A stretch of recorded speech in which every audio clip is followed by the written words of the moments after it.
Halo, Assalamualaikum warahmatullahi wabarakatuh. Perkenalkan, kami KKN Tematik COVID-19 UPN Veteran Yogyakarta Angkatan 72 Kelompok 32G. Di sini kami akan menjelaskan tentang study from home. Perkenalkan, saya Sylvia Mega Harminanda Putri dari manajemen, dan selanjutnya teman saya. Saya Muhammad Abdul Aziz dari Ilmu Administrasi Bisnis. Selanjutnya mari kita bahas apa itu coronavirus. Coronavirus adalah virus yang menyerang pada sistem pernafasan. Nah, penyakit karena virus ini disebut dengan COVID-19. Nah, virus corona ini bisa menyebabkan gangguan ringan di sistem pernafasan, bisa menyebabkan infeksi paru-paru yang hebat, hingga bisa menyebabkan kematian. Sejak Presiden Joko Widodo mengumumkan kasus pertama COVID-19 pada 2 Maret 2020 di Indonesia secara otomatis menjadi salah satu negara yang terdampak virus corona. Akibatnya, semua orang harus berdiam diri di rumah untuk memutus rantai penyebaran COVID-19 ini. Tak sampai di situ aja, COVID-19 ini juga memberikan dampak yang serius bagi pendidikan di Indonesia.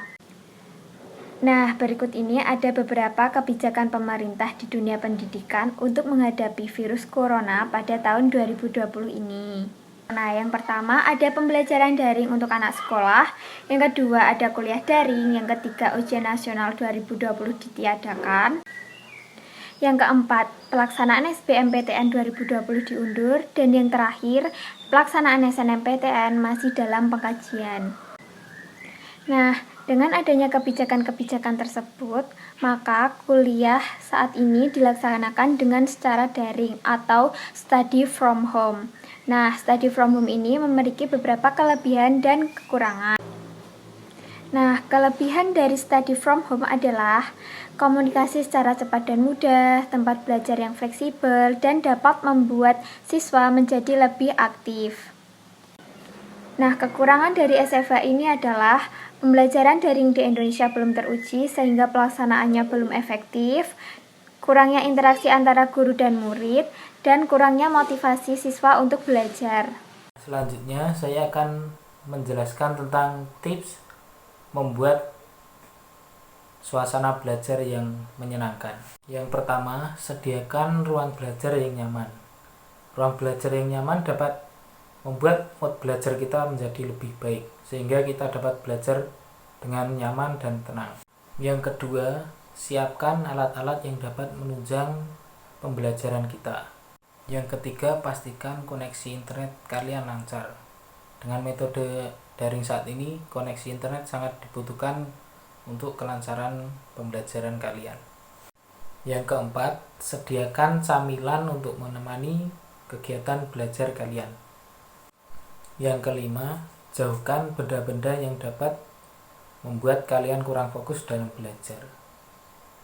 Yang terakhir yaitu pastikan pencahayaan ruangan kalian bagus, karena akan membuat mata kita tidak mudah lelah dalam belajar. Selanjutnya ada aplikasi yang sering digunakan untuk pembelajaran secara daring. Yang pertama yaitu aplikasi Zoom.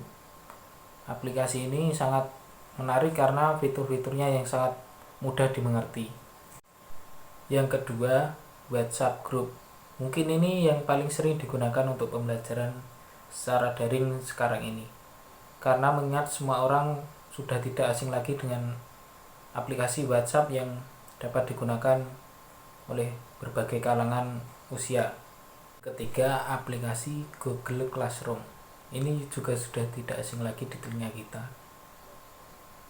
Di aplikasi ini terdapat fitur-fitur yang sangat mudah dan ada fitur unggulan yang tidak dimiliki aplikasi lainnya, seperti contohnya deadline pengumpulan tugas, sehingga pengajar dapat membuat deadline untuk siswanya.